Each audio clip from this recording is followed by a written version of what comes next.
গাজায় মুসলমানদের উপরে নির্যাতনের যে স্টিমুলার চালিয়েছে 12 লাখ মুসলমান।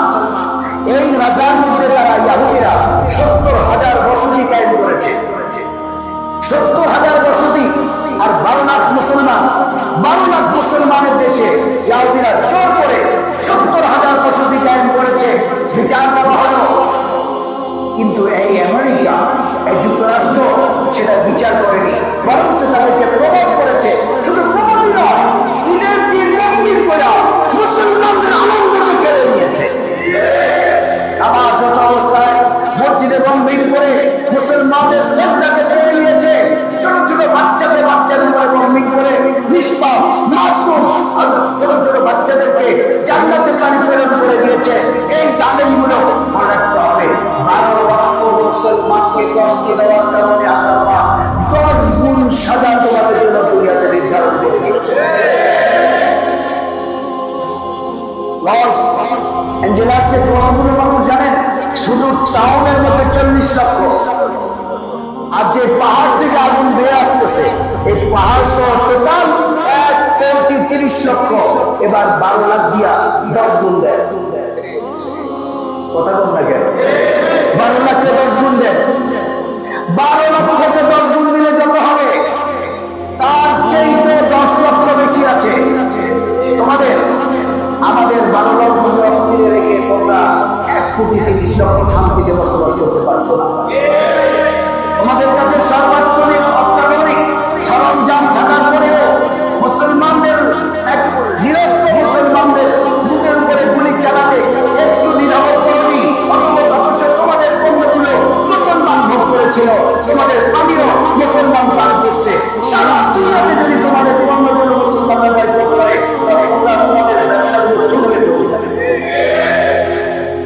মুসলমান ব্যবহার করছে, আর সেই টাকা দিয়ে তোমরা মুসলমানের পায়ে, মুসলমানের মুখে নিরীহ ছোট ছোট মাসুম বাচ্চা এবং মহিলাদের উপরে গুলি করেছ। মুসলমানদের সাথে লড়াই করতে ইনশাআল্লাহ আমি চ্যালেঞ্জ করে বলতে পারি, মুসলমানদের সাথে সমতল ভূমিকে লড়াই করে কিয়ামত পর্যন্ত কোনো কাফের মুশরিক বিজয় অর্জন করতে পারবে না। বন্ধুরা, আল্লাহ পাক 1,30 লক্ষ মানুষকে সাজা দিচ্ছেন। আমরা এই সাজাকে আমি বলি না আল্লাহ সাজা চালিয়ে যান, এটা আর বন্ধ করেন না। না, আমরা বলতেছি আমগো দরদ আছে, ব্যথা আছে, আমরা মাইল খেয়েও মাফ করে দিতে পারি। কথা বল না? আমরা ভাইয়ের মৃত্যুর পরেও ভাইয়ের কাফেরকে হত্যাকারীকে ক্ষমা করার ইতিহাস আমাদের মধ্যে আছে। সুতরাং আমরা চাই তোমরা তওবা করো, মাপ চাও জাতির কাছে। খাতার উপরে যে নির্যাতন নিপীড়ন স্ত্রীরা তোমরা দূর থেকে চালিয়েছ এবং তোমাদের আবিষ্কৃত সুন্দর দামি দামি আর সবচেয়ে অত্যাধুনিক অস্ত্রগুলো পাঠিয়ে এই ইহুদিদেরকে সহযোগিতা করেছ। মনে রাখবে, আল্লাহ পাক ইহুদিদেরকে যতটা সাজা দিবেন, তার চেয়ে তোমাদেরকে ইহুদিদের চামচাদেরকে তার চেয়ে ভয়ঙ্কর সাজা দিবে। এই মুসলমান দুনিয়াতে থাকবে ইনশাআল্লাহ। এই মুসলমান দুনিয়াতে বসবাস করবে ইনশাআল্লাহ। এই মুসলমানের কারণে খাদ্য তোমাদের মুখে ওঠে। যে বরের কারণে আজকের আয়োজন, সেই বরকে যদি তুমি উপেক্ষা করো, তো মনে রাখবে আজকে খাওয়াই শেষ। ইমামটা রাঁচি বিদায় পৃথিবীতে আছে। এই নসল আছে 40 কোটি মানুষ, 40 লক্ষ মানুষের বসবাস। আগে তারা জানেন, আপনারা আমার চেয়ে ভালো জানেন। সবচেয়ে বেহায়াগুলো ওখানে থাকে, তাদের হিরো হিরোইন গুলো ওখানে থাকে, তাদের মিলেনিয়ার যত কোটিপতি আছে 1 কোটি টাকা হেরে বলতাম না, 1 কোটি টাকা বাড়িই পায় না। 1 কোটি মার্কিন ডলার, কত কথা বলে না, 1 কোটি মার্কিন ডলার বলে একটা বাড়ি পাওয়া যায়। তাহলে চিন্তা করছেন, অথবা 1 মিলিয়ন ডলার, দেখো সেহেতু 10 কোটিতে চলে গেল। এত দামি জায়গা, বিশ্বের সবচেয়ে দামি জায়গা যে কয়টা শহর আছে তার মধ্যে লস অ্যাঞ্জেলেস একটা।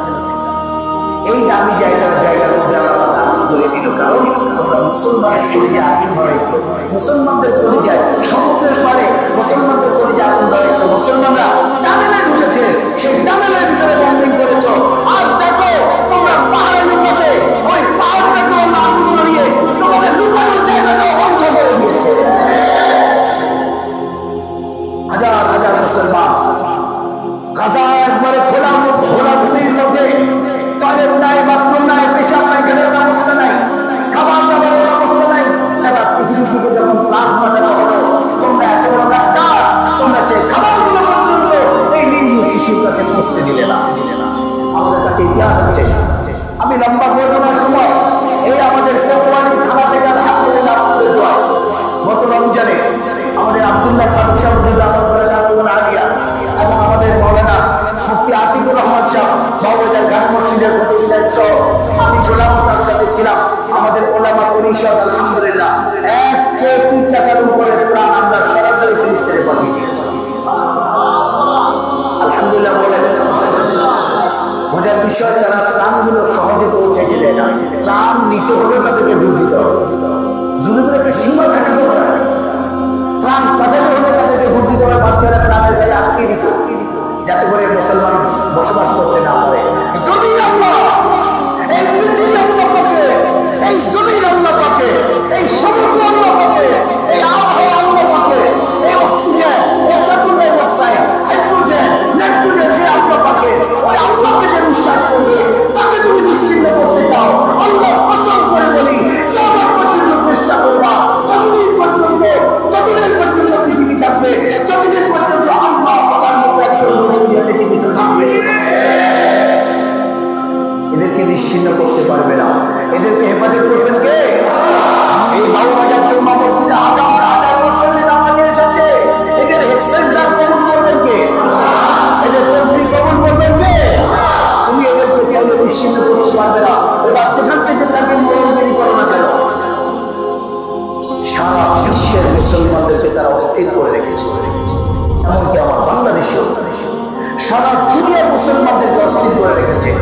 সিরিয়ার অবস্থা দেখে, ইরাকের অবস্থা দেখে, আমার পাশে মিয়ানমারের অবস্থা দেখে, হাজার হাজার লক্ষ লক্ষ মানুষ কেউ জায়গা দেয় নেই। আলহামদুলিল্লাহ, বাংলাদেশ ছোট দেশ, বাংলাদেশের মানুষ খেতে পায় না, তারপরে লক্ষ লক্ষ মিয়ানমারের লোকগুলোকে তারা রুটি ভাগাভাগি করে দিয়েছে।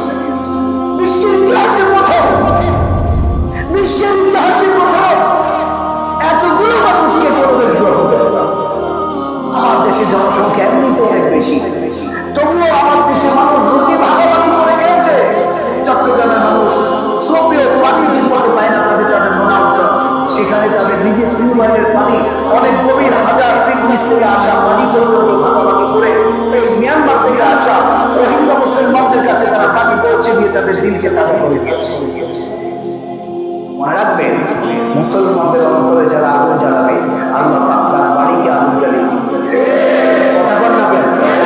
মুসলমানদের অন্তরে যে আগুন জ্বালাবে, আল্লাহ পাক এই লস অ্যাঞ্জেলেস তাদের সবচেয়ে শিল্প নগরী এবং সবচেয়ে উন্নত নগরী, তাদের কামাইয়ের, তাদের কি বলে, তাদের রাষ্ট্রীয় অর্থ যোগানের সিংহবান লস অ্যাঞ্জেলেস। বড় ধরনের একটা কামাই সেখান থেকে আসে।